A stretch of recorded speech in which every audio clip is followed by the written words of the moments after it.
Imo Week, le podcast. Édition spéciale CIMI 2022, le 6, 7 et 8 décembre au Palais des Congrès.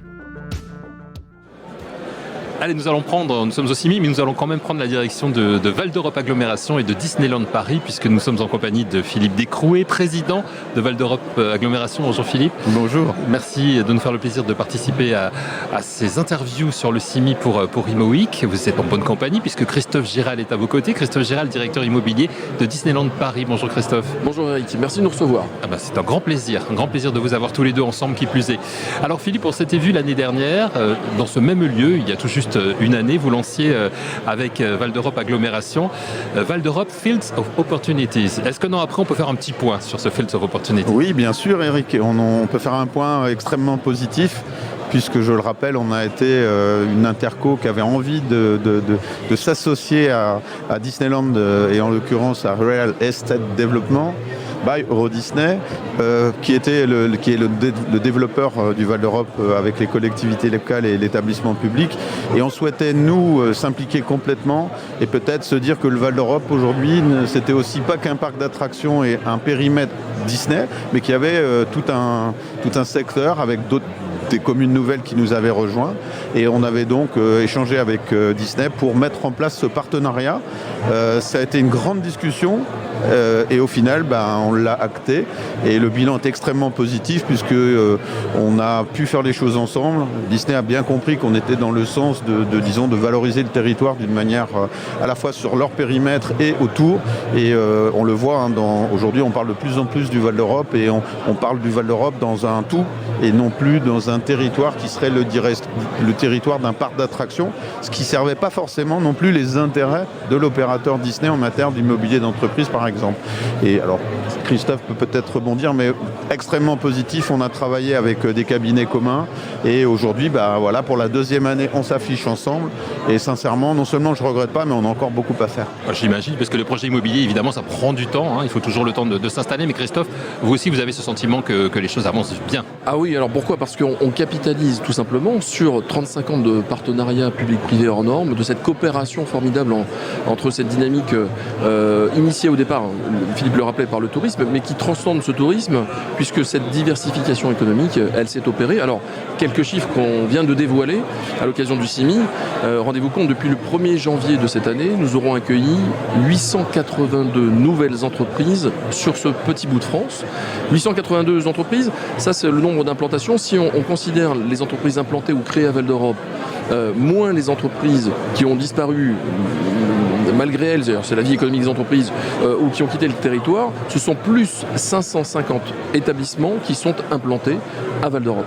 C'est dire cette dynamique et cette formidable dynamique de territoire qui aura permis d'avoir cette diversification économique, puisque, encore une fois, des petites, des moyennes, des grandes et des grands projets tertiaires arrivent aujourd'hui sur le territoire. Comment vous l'expliquez, cette dynamique, dans le contexte actuel qui est quand même extrêmement compliqué ? Le dynamisme, il est, je pense, déjà dû à tout ce travail qui a été fait depuis les années 90, c'est-à-dire l'arrivée d'un acteur, d'une grande entreprise internationale, la création d'un nombre d'emplois à l'époque qui était, je crois, d'une douzaine de milliers d'emplois à l'ouverture, et petit à petit tout un tissu économique qui s'est mis autour de ce projet, c'est-à-dire tous les partenaires de Disney qui alimentent le parc aussi bien dans les biens de consommation que dans l'entretien, tout un tas de sujets, les métiers de l'hôtellerie, etc. Et donc ça a créé cette dynamique, et aujourd'hui on se rend compte que tout ce qui a été adjoint, grâce à l'arrivée de Disney, un peu comme autour de Charles de Gaulle, puisque c'est un peu le même principe avec l'arrivée de Roissy, on a créé tout un vivier petit à petit. Alors c'est parce que 30 ans c'est à la fois long et court. Ça dépend comment on voit les choses. Et aujourd'hui, on voit que la maturité du Val d'Europe fait que, on en discutait encore il y a quelques minutes dans un autre interview, mais on se rend compte que le territoire, en fait, il cannibalise beaucoup de projets. C'est un territoire où les gens se retrouvent en disant, dans des périodes difficiles, parce qu'on sait tous qu'on arrive dans une période un peu, d'incertitude avec tous les événements internationaux, il y a cette valeur refuge qu'est le Val d'Europe aujourd'hui. Si je suis investisseur, que j'ai un choix à faire à un moment où peut-être il faut que je réduise un peu la voilure, c'est peut-être au Val d'Europe que j'ai envie de quand même maintenir mes projets. Tant en termes économiques qu'en termes d'immobilier aussi, de logement. C'est un choix qui est 100% émotionnel et 100% rationnel. 100% émotionnel parce qu'il faut avoir ce coup de cœur pour Val d'Europe où il fait bon vivre, il fait bon travailler, mais également 100% rationnel parce que le choix d'une implantation par exemple tertiaire ne procède pas du fait du décideur, ça peut l'être, mais objectivement de l'ensemble des éléments, des atouts dont dispose aujourd'hui Val d'Europe. Pour n'en citer que quelques-uns, cette formidable liaison ombilicale entre Val d'Europe et l'aéroport Roissy-Charles de Gaulle, 8 minutes pour se rendre directement avec 50 allers-retours par jour. Moi, je l'ai testé personnellement il y a moins de 10 jours. C'est juste extraordinaire, redoutablement efficace. On a besoin de rayonner ou de faire converger aisément. Avec cette première gare de France TGV qui irrigue l'ensemble du territoire national, mais également international, avec notamment Londres en direct ou avec le Thalys tout le nord et l'est européen. Ça veut dire quoi? Ça veut dire que dans cette logique responsable, et je viens de voir que la communauté européenne validait la proposition française d'éteindre les lignes aériennes au profit du ferroviaire à concurrence de 2h30 de train. Ça veut dire que Val d'Europe va encore une fois renchérir, renforcer son attractivité parce que depuis Val d'Europe, vous êtes aux quatre coins de France, aux quatre coins de l'Europe, en train, donc très très aisément. Ça, c'est une chose que vous avez mise en avant aussi avec Fields of Opportunities, hein, Philippe, vous nous en parliez l'année dernière, à savoir que la proximité, l'attrait de Val d'Europe, c'est aussi de pouvoir travailler, habiter, enfin à proximité, peu de distance, effectivement. Ça, c'était un projet qu'on avait alors qui s'est développé dans le temps, mais c'est vrai qu'aujourd'hui, moi je sais quand j'ai commencé à travailler dans les années 80, on allait à Paris, en partant pas trop tard, il fallait 50 minutes pour aller à Paris, puis avec le temps, ça a été 1 heure, 1 heure et demie, 2 heures. Au final, c'est impossible. Je calculais combien de gens passent dans le transport, combien passent de temps de leur vie. On parle même pas de temps de semaine, mais on finit par se dire que c'est quasiment des mois et des années dans le transport, qui est un temps, alors qui peut être productif si on peut imaginer qu'on travaille dans le train ou dans le RER, mais je suis pas convaincu qu'on puisse le faire, surtout compte tenu du nombre de gens qui le prennent. Donc l'objectif, c'est de se dire, il faut qu'on fasse dans l'Est parisien une zone où les gens puissent vivre, puissent travailler, puissent sortir, puissent s'amuser, aller revoir leurs amis, mais que dans le même temps, ce soit une zone qualitative, développement durable, des espaces verts, un environnement urbain qui soit au top de la technologie avec tout ce qu'on peut aujourd'hui, ce dont on peut avoir envie aujourd'hui, comme le chauffage urbain ou enfin tout un tas de choses qui sont développées à travers les produits, aussi bien dans les entreprises, que on l'a dans les entreprises avec des toits maintenant qui sont en photovoltaïque, on l'a vu sur le projet Argan, dont on a parlé il y a plusieurs mois, avec 50% de l'alimentation qui se fait par le solaire dans toute l'activité économique. Donc tout ça, c'est des sujets. Et en fait, au-delà de l'activité de développement durable, il faut que les gens s'y sentent bien. Et donc, cette fameuse ville du quart d'heure, et je le dis à chaque fois, moi, je la vis parce que j'ai mon entreprise. Alors, elle est au Val d'Europe si on considère que Montévrain y est, mais on va l'accorder au maire de Montévrain, donc je suis là-bas. Je suis à moins de 15 minutes de mon bureau, à moins de 15 minutes de ma mairie, et à moins de 15 minutes de l'agglomération dont je suis le président.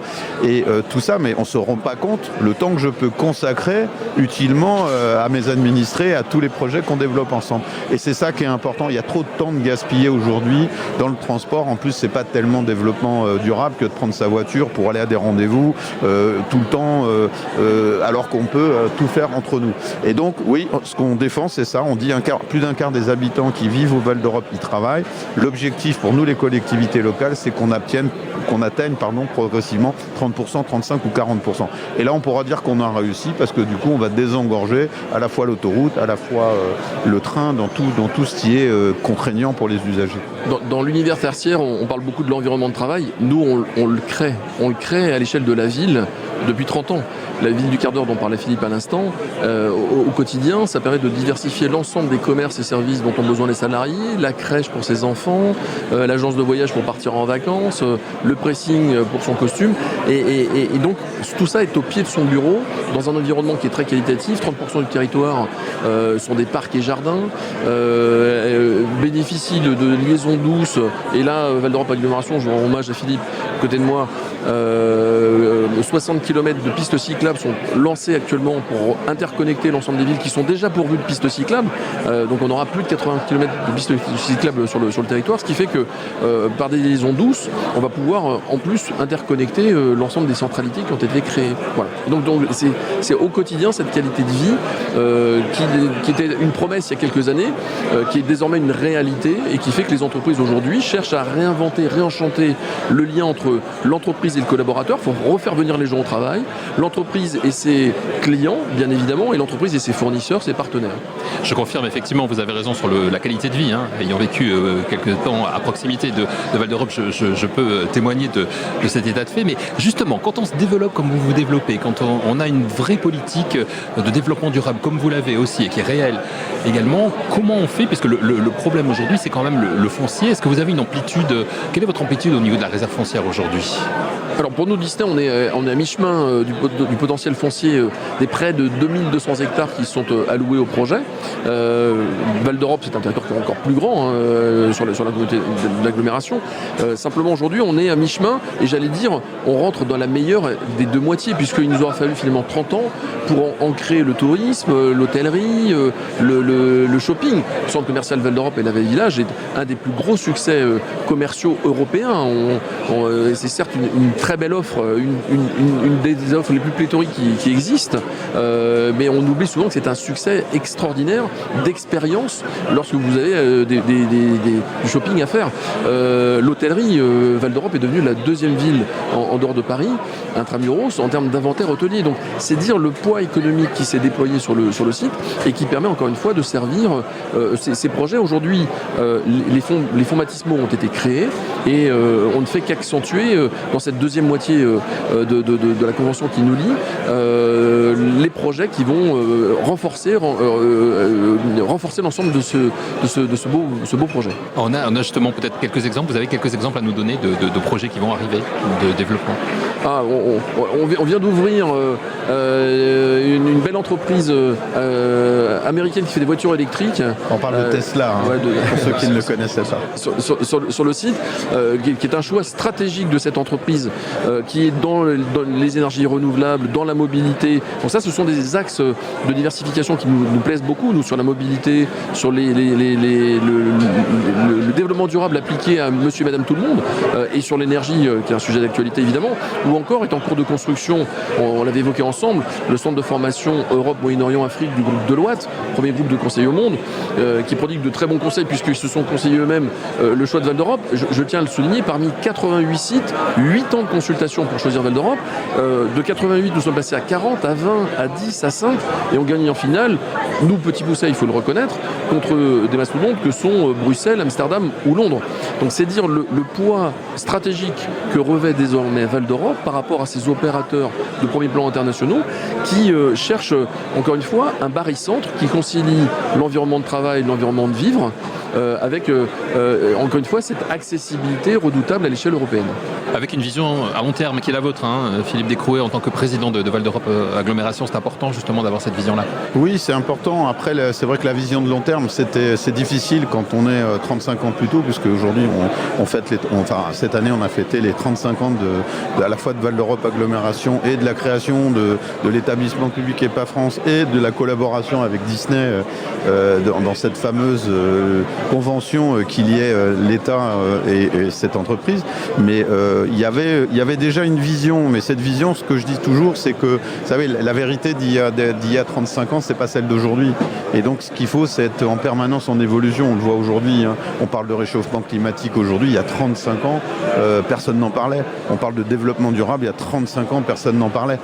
Donc, on a toute une évolution qui s'est faite avec un changement de stratégie et les collectivités locales, en fait, bien sûr, on finit par avoir tous les mêmes envies, en fait, que ce soit Disney, que ce soit nous, que ce soit l'établissement public d'aménagement ou l'État, on va tous dans la même direction. Alors peut-être que sur le Val d'Europe, ce qui s'est passé peut-être différemment, je le rappelle, c'est qu'on a un seul opérateur sur le développement de la ville qui était Disney, et quelque part ça a été une chance pour les collectivités locales.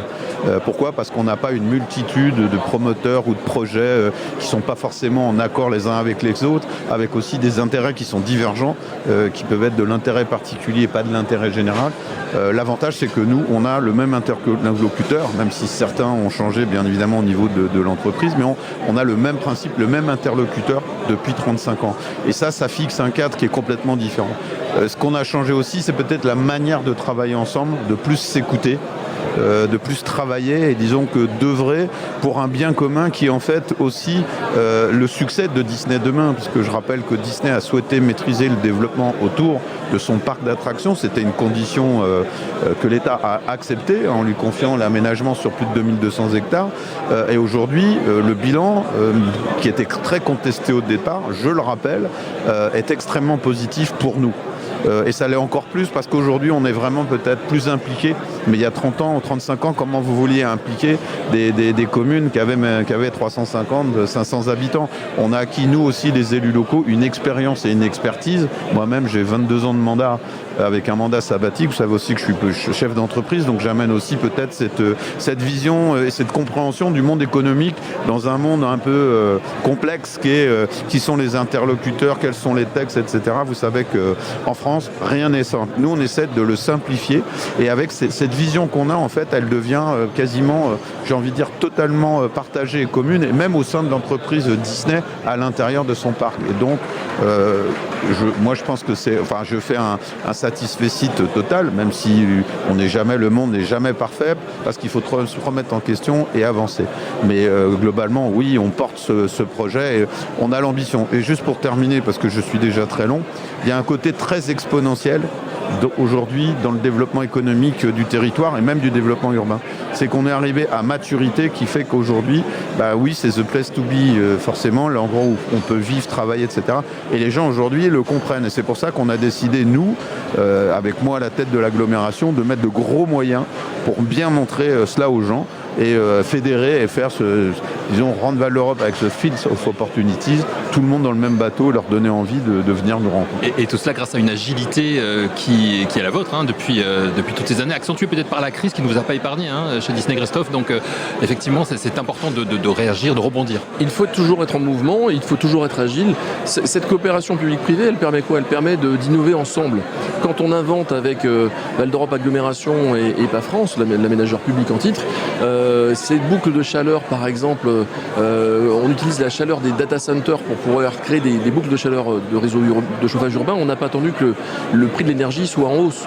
C'est fondamentalement fait dans le cadre de nos prérogatives, entre guillemets, liées à l'énergie, liées au territoire et notre responsabilité sociétale et environnementale que nous avons réalisé ce projet. La couverture photovoltaïque du parking visiteur des parcs Disney, de la même manière, va produire de l'électricité verte qu'on va nous autoconsommer dans les parcs Disney. Donc on voit que l'ensemble de ces innovations sont, et pour prendre cet exemple concret, s'inscrivent dans une politique de développement durable qui ne sont pas que des mots. C'est une réalité, c'est pas du greenwashing, c'est résolument ce qu'on invente ensemble et on continue à innover. On n'attend pas d'être dans la réactivité par rapport au contexte, c'est qu'on essaye de l'anticiper, d'avoir cette vision prospective qui se traduit par des innovations à court terme. C'est pour ça que beaucoup de sites viennent nous voir.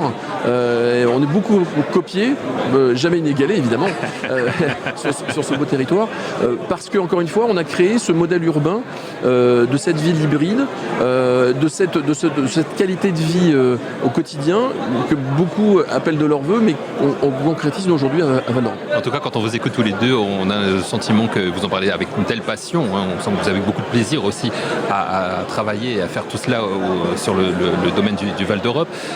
Great place to work, great place to live, c'était le mantra il y a 35 ans, c'est toujours d'actualité. Vous faites en sorte que ce soit toujours d'actualité. Plus d'actualité. Plus que jamais. Et juste pour expliquer une petite chose, et Christophe et moi, on vit au Val d'Europe. Nombre de politiques ou de gens qui font de la promotion de territoire, ils vivent jamais sur le territoire. Nous, on y vit. Voilà, on est voisins. On y travaille, on y vit, on a nos projets. Voilà, c'est peut-être ce qui fait, c'est qu'on ne fait pas que d'expliquer que notre territoire, c'est vraiment un territoire unique, incroyable, etc. Même si je pense sincèrement que ça l'est. Et tous les promoteurs, tous les chefs d'entreprise à qui j'en parle, me disent, mais à chaque fois, on dit, mais tu as fait un mini SimCity en en faisant la ville, mais la ville où il se passe que de belles choses. Et j'ai envie de dire oui, d'une manière générale, tous les chiffres qu'on a sur la sécurité, sur le bien vivre, sur le territoire, vous le savez très bien parce que vous les connaissez aussi bien que moi, font du territoire du Val d'Europe franchement un territoire incroyable. Malgré qu'on accueille le logement social, faut pas non plus, c'est pas un SimCity que pour les riches. On a aussi 30% de logements, on construit au quotidien 30% de logements sociaux en permanence sur tous les projets urbains, phase 4, phase 5. Et donc du coup, on regarde les gens qui y vivent et nous, on a j'ai envie de dire, très peu de problèmes sociaux avec les enfants. Je rappelle qu'on a le plus faible taux de rotation du logement social en France et les gens, ils s'y sentent tellement bien qu'ils ne veulent pas partir. Même s'ils ont un plus grand logement ailleurs, ils préfèrent rester ici et l'avoir ici demain. Et ça c'est important. Moi, c'est des enfants que j'ai vu grandir et que je connais. Et je vois tous les jours, je souhaite être un maire très heureux puisque bon nombre de mes collègues, les 35 000 et quelques autres maires qui sont en France, m'envient tous les jours parce que j'ai que des habitants qui me félicitent et qui me remercient de tout ce qui est fait pour eux. Et à travers moi, ils remercient le projet et le projet Euro Disney et tout ce qui s'y passe. Voilà. Et donc, c'est ça qui est important. Voilà. On y vit, on y est heureux et sincèrement, il faut que ça continue. Et c'est notre défi de demain, c'est de faire que demain soit aussi beau qu'hier. Voilà, il ne faut pas que les crises qui peuvent s'annoncer au niveau de l'économique ou les nouvelles réglementations nous fassent construire un deuxième Val d'Europe différent du premier. On veut que ce soit aussi beau et peut-être même encore plus. Oui, je rappelais tout simplement que le meilleur reste à venir. Exactement, et ça c'est une très belle conclusion. Merci à tous les deux, merci Philippe Descrouet, merci Christophe Gérald, merci d'avoir participé à cette séquence Simi pour Imo Week. Merci. Merci Eric. Merci. Imo Week, le podcast. Édition spéciale Simi 2022, le 6, 7 et 8 décembre au Palais des Congrès.